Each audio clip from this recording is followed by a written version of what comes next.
Buffalo Wallow Fight Deadliest Texas Battle 1874. Welcome to Native Legends and History Stories, where we uncover the most dramatic battles and untold stories of the American frontier. If you're passionate about authentic, historical narratives that reveal the true nature of frontier warfare, make sure to subscribe and join our community of history enthusiasts. Now let's dive into an extraordinary tale of survival against impossible odds.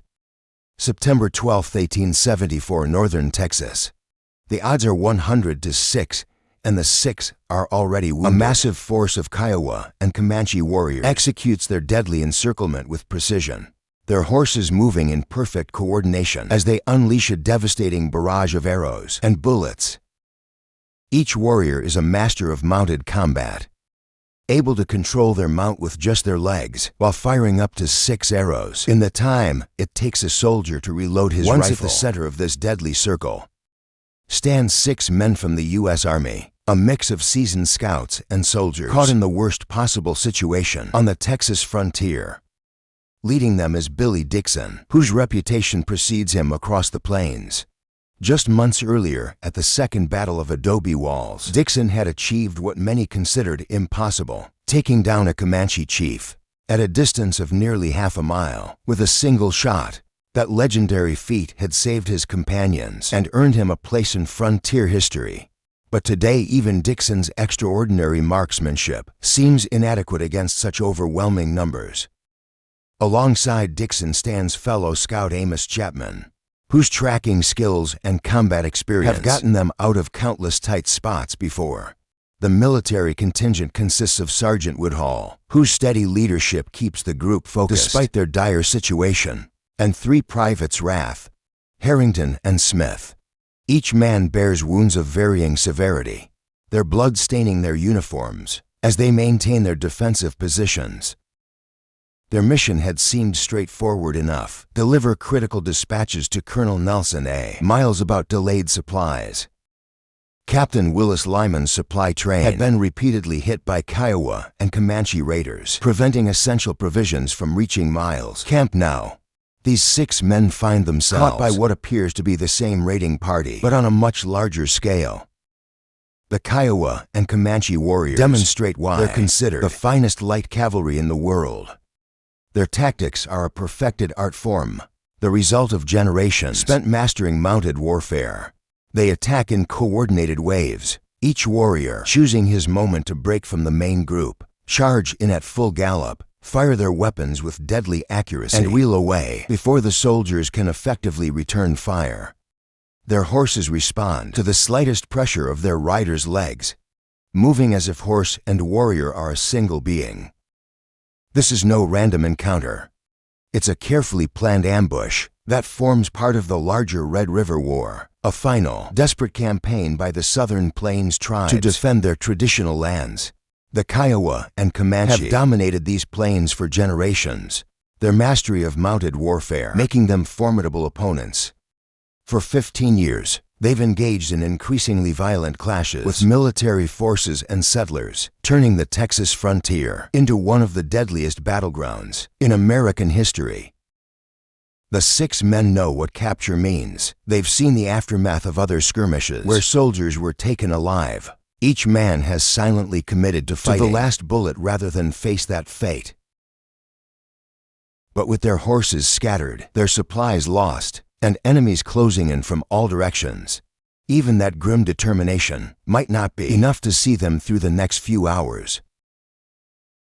The Kiowa and Comanche warriors employ battle tactics that have proven devastatingly effective. Against traditional military formations, their signature move is the cyclonic attack. Warriors circle their targets at full gallop, steadily tightening their formation like a deadly spiral. This creates a constant barrage of fire from all directions while making it nearly impossible for their enemies to mount an effective defense. When the attack concludes, they scatter across the plains in smaller groups, only to regroup and strike again from unexpected directions. These tactics present a particularly difficult challenge for U.S. Army soldiers trained in Civil War-style combat, where the Civil War saw regiments moving in coordinated lines and columns executing carefully planned maneuvers on clearly defined battlefields. The Plains warriors operate with a fluid grace that defies conventional military response. Their hit-and-run attacks, carried out by small, autonomous groups, render traditional infantry tactics not just obsolete, but deadly for those attempting to use them. Even Billy Dixon, whose extensive experience fighting alongside and against native warriors has made him one of the Army's most valuable scouts, recognizes the futility of their situation. His group is caught in the open, their positioning making them perfect targets for the encircling warriors.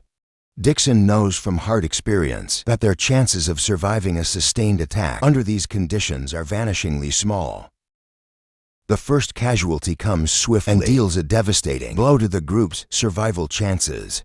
Private George Smith, tasked with controlling their horses during the fight, takes a bullet through his lung just minutes into the engagement. The impact sends him crashing to the ground, and in the chaos that follows, all their horses bolt with them go the men's haversacks, containing their ammunition, their coats for the cold night ahead, blankets, and most critically, their water canteens. In mere moments, they've lost not just their mobility and supplies, but also one of their own men. The Kiowa and Comanche warriors, recognizing their target's vulnerability, shift to a more methodical approach, rather than risk casualties in an all-out assault against men who, though trapped, are still dangerous shots. They break into smaller groups for targeted attacks. Each warrior seeks to prove his bravery through increasingly bold maneuvers, charging closer to the defenders, executing more difficult shots, demonstrating superior horsemanship. Their main focus falls on Smith's motionless form, believing him dead and seeing an opportunity to claim a trophy of war. Unknown to both sides, Smith clings to life. Each labored breath sends searing pain through his chest as he lies helpless, watching arrows and bullets strike the ground around him.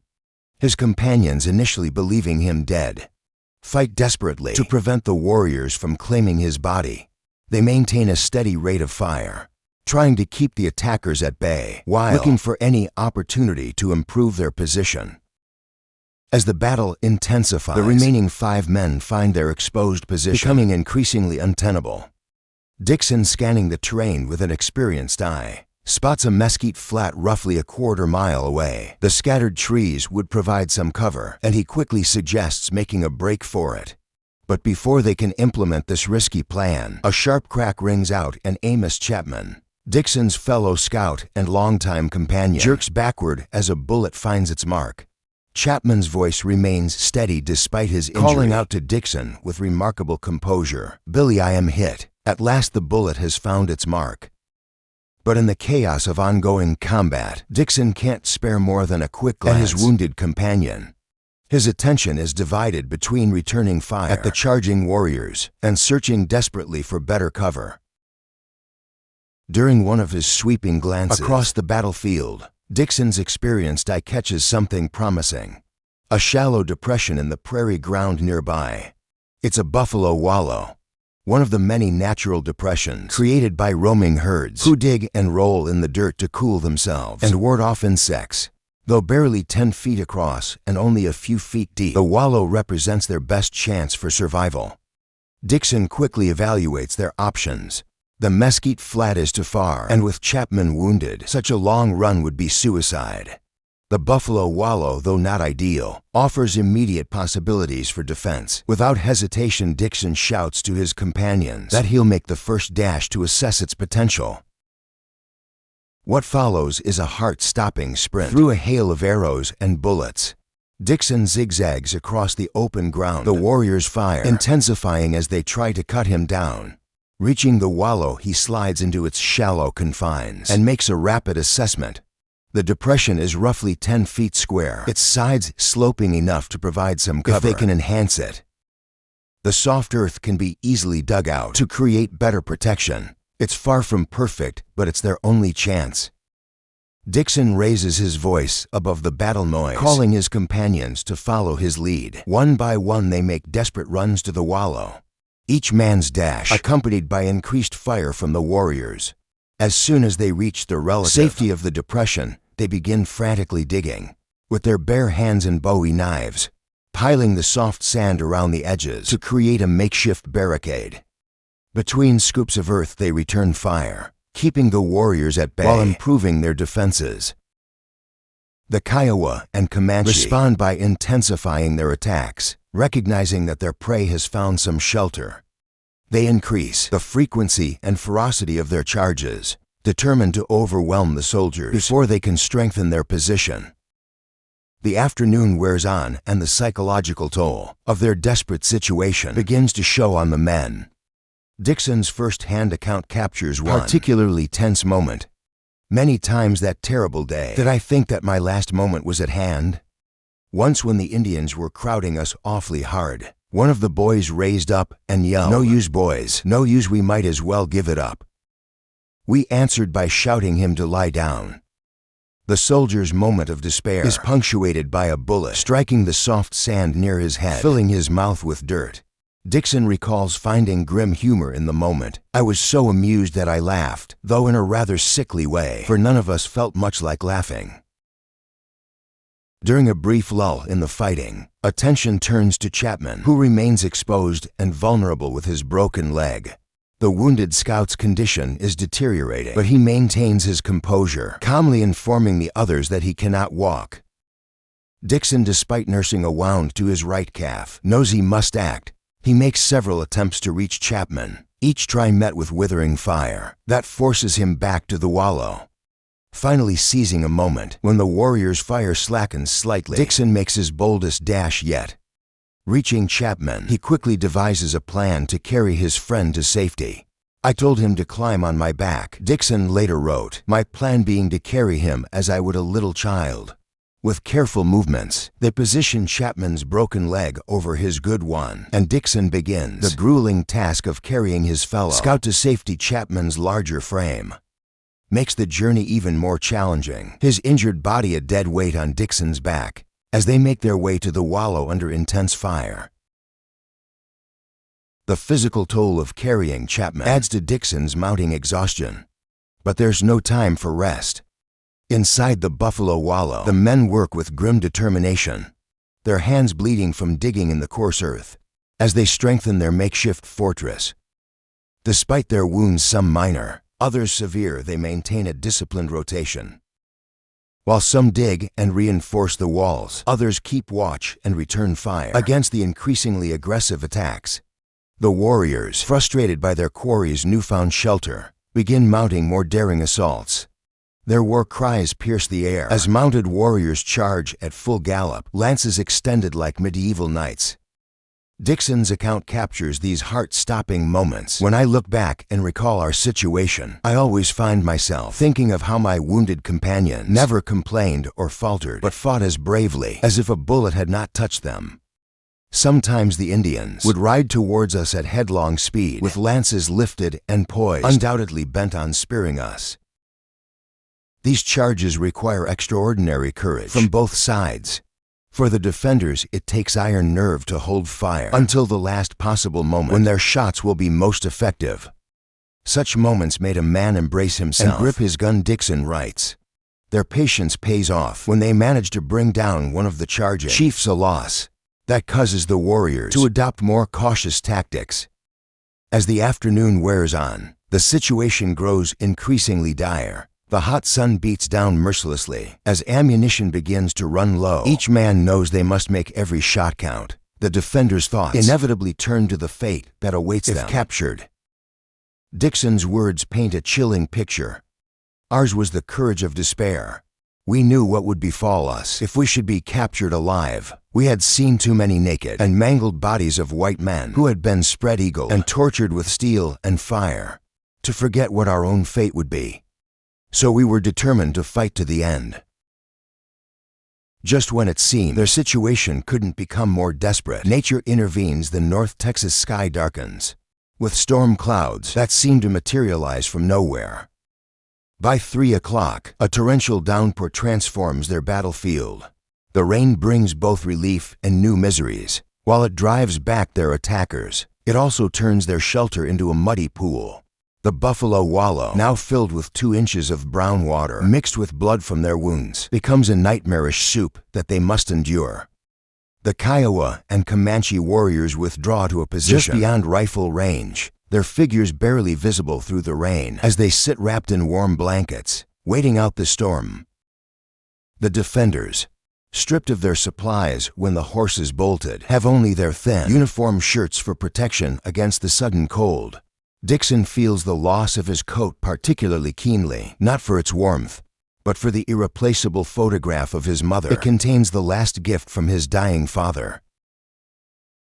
Despite their miserable conditions, cold, wet, wounded, and running low on ammunition, the men's survival instincts remain sharp.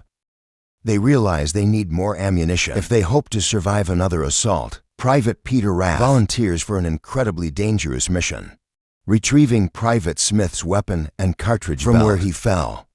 Rath makes his dash through the rain towards Smith's position. What he discovers turns their already grim situation into something even more horrifying. Smith is alive all this time. Through the heat of battle and now the cold rain, their companion has been lying there, conscious and suffering, unable to move or call for help. This revelation hits the men like a physical blow, adding a new layer of urgency to their desperate situation. The rain-soaked dash to rescue Smith becomes a grim exercise in battlefield medicine. Upon reaching their fallen comrade, Dixon's experienced eye tells him what his heart refuses to accept. The lung wound is almost certainly fatal. Still, they cannot leave a man behind. Working together, Dixon and Rath carefully lift Smith's broken body, his every movement drawing agonized gasps as they transport him back to the relative safety of the Buffalo Wallow. As darkness descends over the plains, the Kiowa and Comanche warriors gradually withdraw, melting away into the gathering gloom like phantoms. Their departure brings little comfort to the men in the Wallow, who now must watch helplessly as Smith fights his final battle. His suffering becomes increasingly difficult to bear, not just for him but for his comrades, who can do nothing to ease his pain. Through the long hours, his pleading voice breaks the night's silence, begging them to end his misery. Death,